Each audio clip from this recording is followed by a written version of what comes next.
am I even looking at? Alright, well, if I've built up a reputation at all, it's probably for being cold. I don't give a fuck about Ace forgetting his dead friend. Uncharismatic. So take this for what it's worth. Watch Dogs isn't bad. Snarky. Even better, we got Follow You Down.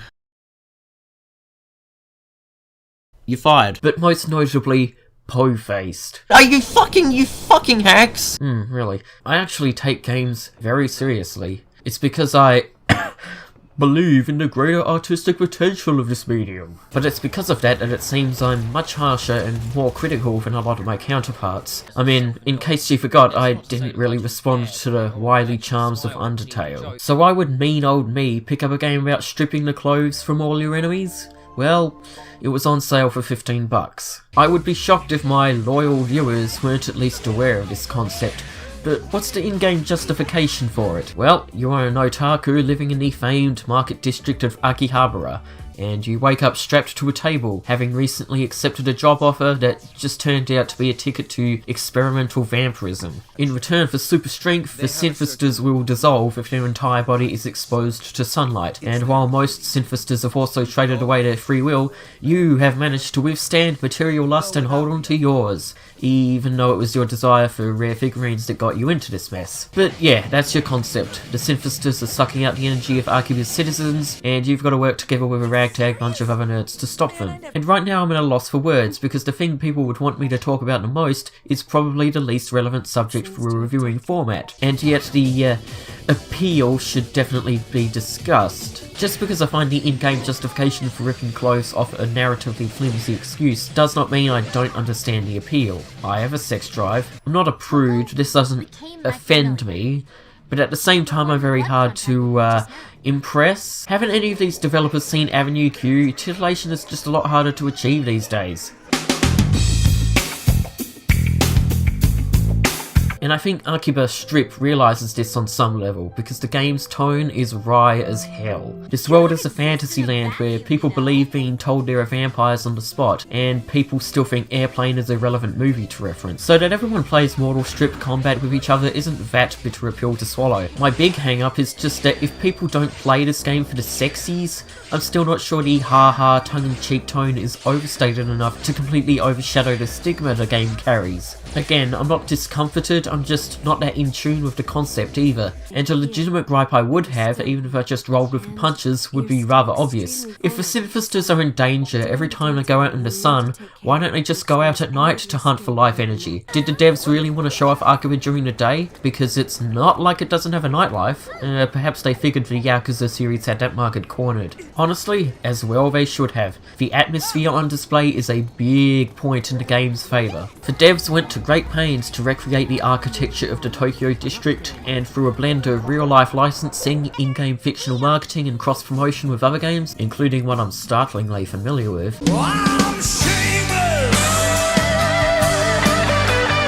There's a real air of bubbly excitement that just jumps out of the screen and is really inviting, even though it also makes Akiba seem so noisy I doubt I could deal with it in real life.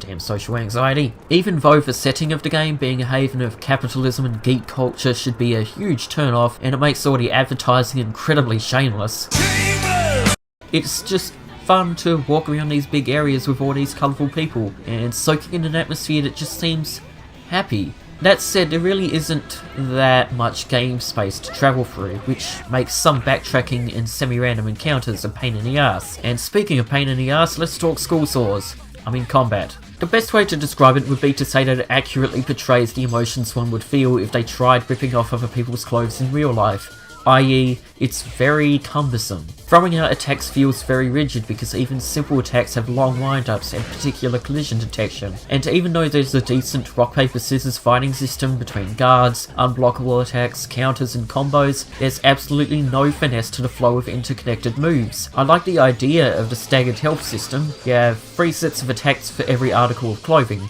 head, body and legs, but the reality of it makes it frustrating in both attack and defense. Attacking the head is actually a pain in the ass because opponents are likely to naturally dodge when they're putting out any sort of attack without even having to guard, but it's very easy for you to get wailed on and spend half the battle running around and straightening your clothes. It only occurred to me after I beat the game and got the achievement that, oh yeah, I'd stuck this game on hard mode, which was probably a mistake. Not because the game is difficult, but because when you ramp up the damage values arbitrarily, it just shows off how few actual tactics are in the combat. Add on the fact that there's no lock-on to speak of, and that many encounters have you square off against a lot of enemies, and you have a combat engine that just makes me want to run my head into a wall. That said, when you can pull off those super moves, get good chains, work with your partner to get insane flurries, and pull off those once every blue moon strip combos, I will admit it has spectacle for days. Getting a long string of strips through some precarious QTEs and well set up damage stacks is satisfying, just not enough to offset the frustration it takes getting there. I will say I do like how leveling is handled too. To maximise your experience gain, you want to get experience multipliers by chaining strips, simply making it a great incentive. But your true measure of strength is mostly governed by your equipment, and what I really appreciate is that while it is optimal to pick a great piece of clothing to start building from, it's very possible to synthesize other clothes to make a reasonably strong build based on aesthetic alone. And oh yeah, I relished that. Options are cool, are they not? Sadly, in terms of raw gameplay, this is basically all Akiba A Strip has to offer. You're given a main mission, told to go somewhere, and when you get there you enter a scripted fight. Doesn't matter what your original objective was, it's what every mission comes down to. While some of the side missions can involve simply running around and fetch questing, it only adds variety in the sense that it's different, not that it's engaging in its own right. If you're not visual noveling or taking in this beautiful city, you're fighting. You fight, and because the narrative isn't all that engaging, you'll eventually stumble your way to an unsatisfying conclusion, and that'll be about it. So if the game's substance boils down to a clunky and unimpressive combat system and a pretty but shallow area to explore with severe limitations, why would anyone recommend this game? Well, again, other people would certainly have their reasons. They're dumb. We have to go to the trouble of buying games for our kicks instead of just doing R34 for free reasons. But I want to put on the record that I actually enjoyed the shit out of Akiba Strip. It was the first time in a while where I was legit grinning at a game, although it took serious work on both our parts because, well, I am a sourpuss, and it occurs to me sitting down and talking about this game that I've been much harsher on objectively better ones.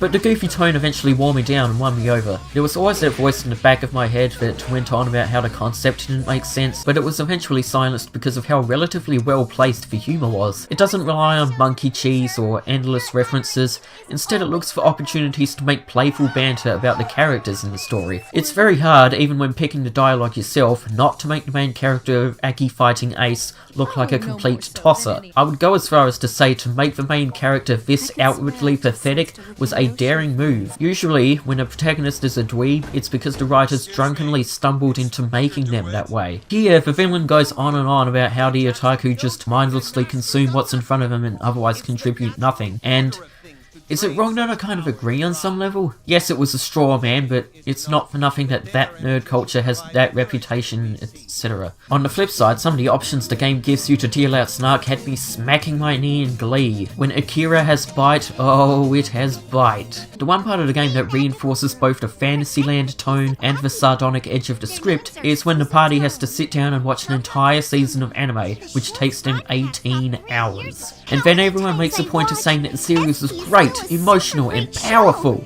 except for the last episode. Obviously a very pointed attack on Gynax. I mean, they don't come out and say it, but we know. Discussion of localization is something I prefer to avoid, especially in a post-Fire Emblem Fates world. But I must say, for as innately Japanese this game is, they did a damn good job. Keep a keen eye out and you'll spot references to Final Fantasy X, that line in that shmup, and oh my god, someone actually did it. Danganronpa has its first official reference. Fuck yeah! There's also a couple of good jabs at the fact you have to name your character. Now, the reason why I went with what I did was because I guessed the player character would be pretty unlikable, but keep your ears peeled and you'll hear this. No kidding. We'd have no choice but to turn player character in if we did that, given his connection to everything. It was clear the voice actors had a lot of fun in playing around with the script, and a few ad-libs therein are cute, but some of the casting is, a little weird. You have a little sister, and while she does sound young, she also sounds like she smokes a pack a day. Your mission? Purchase shirt for adorable sister. And there's no real reason the main girl should be this soft-spoken. By the smiles of those who hear them. I find that way of life to be Oh yeah, that's another thing. Okay, there were two ways I wanted to play this game differently to how it was generally intended, and I ran into roadblocks in both forms. The first is that I was intending to dodge all of the dating subplot shit and ride solo as much as possible, because if Persona 4 taught me anything, that's how you get the funniest cutscenes. But I think there might not be a neutral route. I was all but pushed into becoming tied to my childhood friend, no matter how steadfastly I told everyone how strong I was on my own. It's also a tiny shame there are no, alternative options. I'm really only saying this for the few friends who recommended me this game on the basis it was equal opportunity, and no. There is flesh from both the sexes, but let's not kid ourselves who this game skews to. The game won't let you flirt with the Tachibana brothers. Just saying. The second way I was determined to be different was in the attire I branded. But you actually cannot wear women's clothes straight out of the gate. You have to stumble upon a side mission that forces you to cross-dress so you can fool these stalkers into fighting you. Okay, it shouldn't take learned talent just to wear different clothes. Maybe the path's effectively sure, but on a base level it's just fabric. You take out the social connotations, and most clothes should just be interchangeable. Proof positive the days of Saints Row are well and truly over. But that's a personal complaint, I'll admit. A more legitimate point comes back to the narrative and the stakes it has simply as a story. Even in this nonsense world, not enough of what was told was credibly portrayed. Like, the freedom fighters will say over and over again that, oh, the Synthesters, they're evil, they drain life energy, people are falling unconscious everywhere. But play the game and go out on the streets, and the only time a fight breaks out is if you start it. You never see Synthesters do their thing and you have to stop them, which makes all your buddies' posturing ring hollow. Also, it's mentioned several hundred times that Synthesters, especially you, have super strength and speed as a result of your blood, but it seemed like any old person on the street could keep up with my hybrid of two different vampire clans. There are other minor issues, I'll spare you the details because this review is long enough already, but it meant that, again, the conclusion was kind of unfulfilling. That said, the New Game Plus options on offer are staggering. Suddenly the smallest things, like a player character's voice, can be changed, although locking skin color options behind beating the game once is, kinda suspect. There are also some hilarious features to screw with the visual display, and all this tempted me to go through the game again and properly pick a girl's route this time,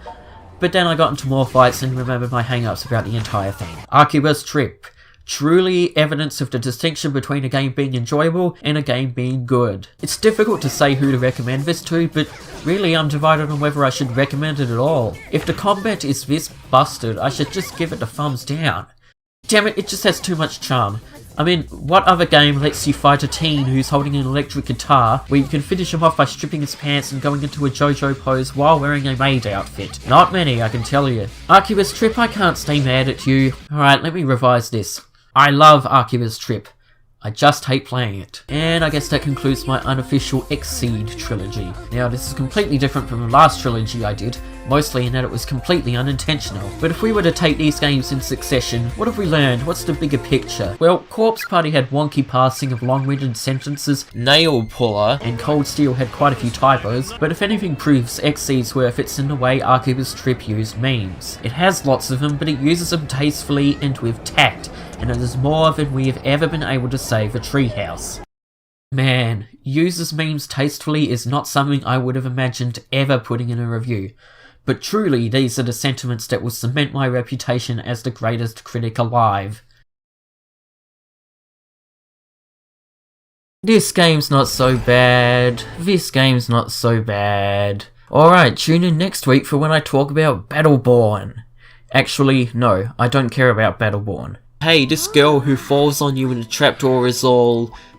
what's the word? Sundara? A tsundere. But they fuck it up.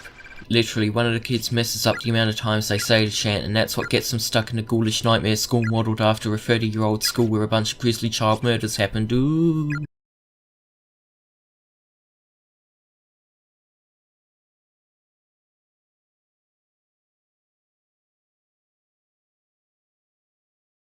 Usually I don't talk about them because, well, this is a video review, the footage itself suffices.